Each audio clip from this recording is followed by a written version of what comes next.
तन समर्पित, मन समर्पित और यह जीवन भी समर्पित। चाहता हूँ ऐ देश की धरती, तुझे कुछ और भी दूँ, तुझे कुछ और भी दूँ।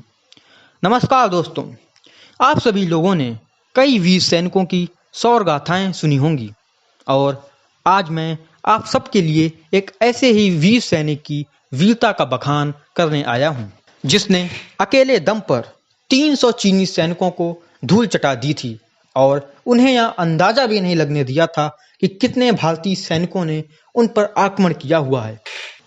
ऐसे वीर सैनिक का नाम है जसवंत सिंह रावत। जसवंत सिंह रावत का जन्म सन 1942 में उत्तराखंड में हुआ था।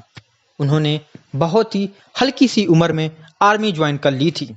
वह गढ़वाल राइफल्स के सैनिक थे और उस समय भारत चीन के सीमा पर अरुणाचल प्रदेश में उनकी तैनाती थी।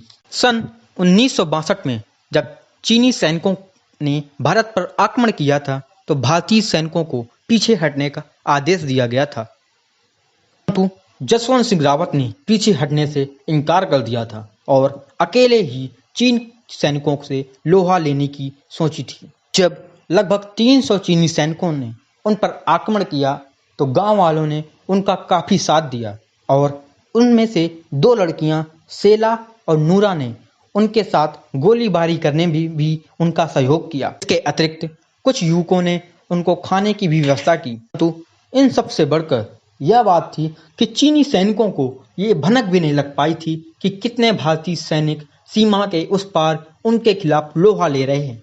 जसवंत सिंह रावत सेला और नूरा की मदद से गांव के पहले इस छोर से चीनी सैनिकों पर बमबारी करते थे, फिर दौड़कर जाकर दूसरी तरफ से चीनी सैनिकों पर बम का गोला फेंकते थे। चीनी सैनिकों ने लगातार उन पर आक्रमण किए, परंतु जसवंत सिंह रावत पीछे हटने से बिल्कुल तैयार नहीं थे। लड़ाई के 48 घंटे हो चुके थे, फिर भी चीनी सैनिकों ने बमबारी करना बंद नहीं किया, परंतु जसवंत सिंह रावत ने एक माकूल वीर योद्धा की तरह हमेशा उनको करारा जवाब दिया था। कहते हैं कि तीसरे दिन चीनी सैनिकों ने कुछ गांव के लोगों को बंदी बना लिया और उनमें से कुछ लोग वो थे जो जसवंत सिंह रावत और 2 लड़कियां सेला और नूरा को भोजन की व्यवस्था कराते थे। उन लोगों के बताए जाने पर जब चीनी सैनिकों को ये पता चला कि मात्र एक भारतीय सैनिक लगातार 72 घंटे से उनकी चुनौती का सामना कर रहा है और जवाब भी दे रहा है, तो उनको बिल्कुल भी भरोसा नहीं हुआ। परंतु यह जानने के बाद कि मात्र एक सैनिक ही उनके सामने है, तो उन्होंने जबरदस्त आक्रमण किया। पर जसवंत सिंह रावत ने लगातार 72 घंटे के आक्रमण के बाद भी अपना आपा नहीं खोया था और उन्होंने जमकर जवाब दिया। परंतु जब चीनी सैनिकों ने उनको घेर लिया तो उन्होंने कहा, चीनी सैनिकों के हाथों मरना अच्छा है कि वह खुद को गोली मार लें। और मात्र 21 वर्ष की आयु में उन्होंने खुद को गोली मारकर अपने प्राण देश के नाम न्यौछावर कर दिए। परंतु चीनी सैनिक उनका शव उठाकर ले गए और शव के साथ काफी दुर्बलता भी की। परंतु कुछ समय पश्चात जब चीनी ऑफिसरों को यह पता चला कि मात्र एक सैनिक ही उनके खिलाफ लड़ रहा था, तो उन्हें भी बहुत गौरव महसूस हुआ और बाद में उन्होंने बड़ी ही मानतापूर्वक उनको भारतीय सेना को सौंप दिया।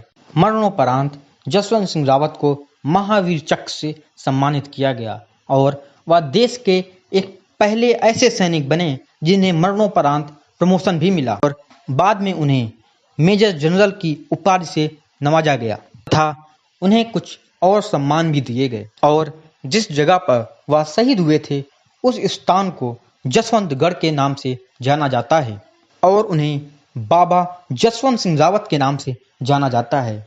और उस गढ़ में उनकी एक मूर्ति भी बनवाई गई है, जिसकी सुरक्षा के लिए 5 सैनिक हमेशा तैनात रहते हैं। जसवंतगढ़ में उनके कुछ कीमती सामान अभी भी रखे हुए हैं और वहाँ पे भी मान्यताएं हैं कि जसवंत सिंह रावत आज भी देश की सेवा करते हैं। बाबा जसवंत सिंह रावत के गढ़ से कोई भी सैनिक कभी आक्रमण नहीं कर सकता। जसवंत सिंह रावत की तरह कई भारतीय सैनिक देश के प्रति अपनी देशभक्ति के लिए अपने प्राण न्यौछावर कर दिए। ऐसे महान सैनिकों को हम नमन करते हैं। जय हिंद, जय भारत।